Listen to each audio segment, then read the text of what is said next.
Hi friends, welcome to my channel. Ganga Sagar, Gangamma తల్లి సాగరునితో కలిసే పుణ్యతీర్థం గంగా సాగర్. ఎప్పుడూ కూడా మనకు బయటి ప్రపంచానికి కనపడని వేలాది మంది నాగసాధువులను తన దగ్గరకు రప్పించుకుని అరుదైన ద్వీపం ఇది. లక్షలాది మంది ప్రజలు ఆ పవిత్రమైన సాగర సంగమంలో మునిగి జన్మను పునీతం చేసుకోవాలి అని సంవత్సరమంతా కూడా ఎదురు చూసే పవిత్రమైన స్థలము గంగా సాగర్. గంగా సాగర్ అనేకమైన పురాతనమైన కథనాలకు ముడిపడి ఉన్న ప్రాంతం ఇది. 60,000 మంది సగరుల కుమారులు కపిల మహర్షి శాపం కారణంగా బూడిదైపోయిన ప్రదేశం ఇది.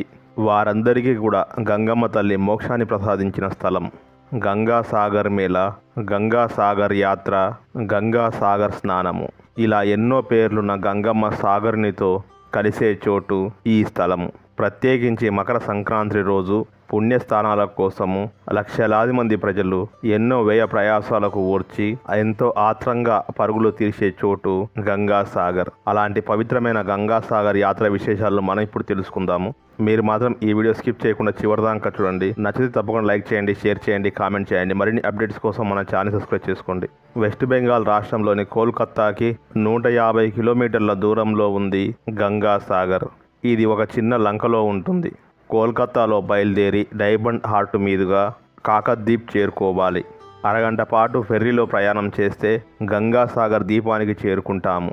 బయటి ప్రపంచంలో ఎవరికి కనబడకుండా ఎక్కడో హిమాలయాల్లో తపస్సు చేసుకుంటూ విభూతిని మాత్రమే ఒంటికి పులుముకుని దిగంబరంగా ఉండే నాగబాబాలు సంవత్సరంలో ఒక్కసారి మాత్రము మకర సంక్రాంతి రోజు బయటి ప్రపంచంలోనికి అంటే ఈ గంగా సాగర్కు పుణ్యస్థానాలు చేయడానికి వస్తూ ఉంటారు. వీరితో పాటు లక్షలాది మంది భక్తుల సందోహము ఇక్కడికి పవిత్రమైన స్థానాల కోసము మకర సంక్రాంతి రోజు వస్తూ ఉంటారు.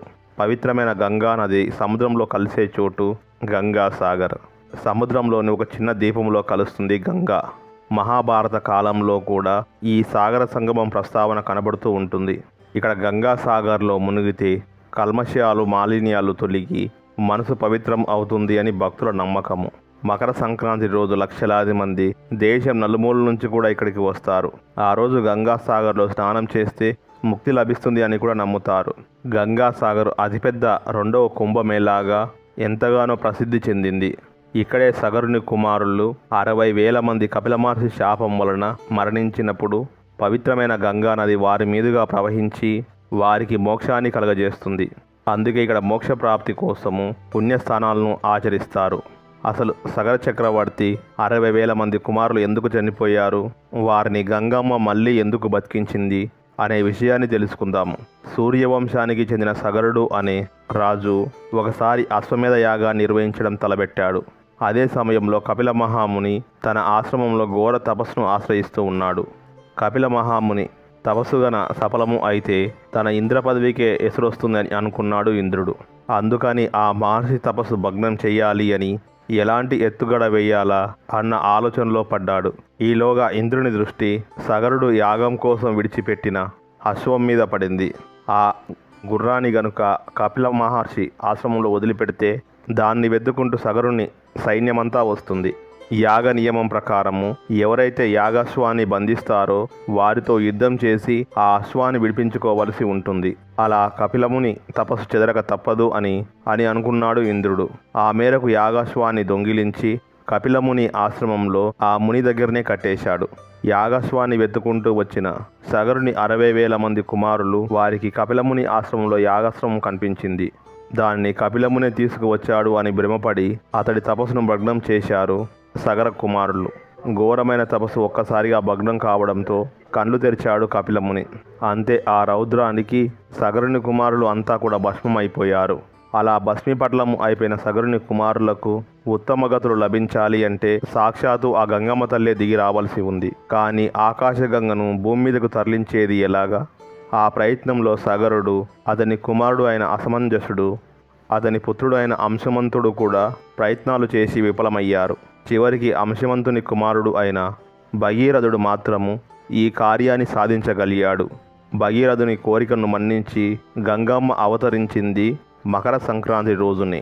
కోల్కతాకు సమీపంలో ఉన్న సాగర ద్వీపంలో ఆనాటి కపిలముని ఆశ్రమం ఉంది అని నమ్మకము.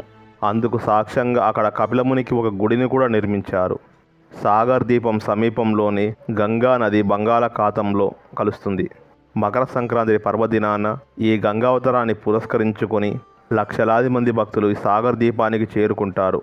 అక్కడ గంగా నదిలో స్నానం చేసి కపిలముని ఆశ్రమాన్ని దర్శించుకుంటారు. కపిలముని మహాజ్ఞాని.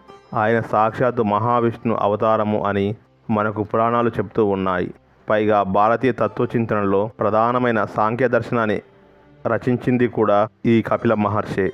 గంగా అవతరణం రోజున ఆ గంగమ్మలో మునకలు వేసి ఆ మహాత్ముని ఆలయాన్ని సందర్శించుకోవడంతో పుణ్యం లభిస్తుంది అని బెంగాలీలు ఎంతగానో నమ్ముతారు.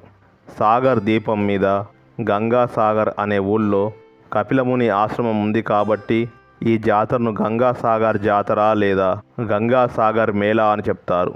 కుంభమేళ తర్వాత మన దేశంలో జరిగే అతిపెద్ద జాతర ఈ గంగా సాగర్ మేళానే.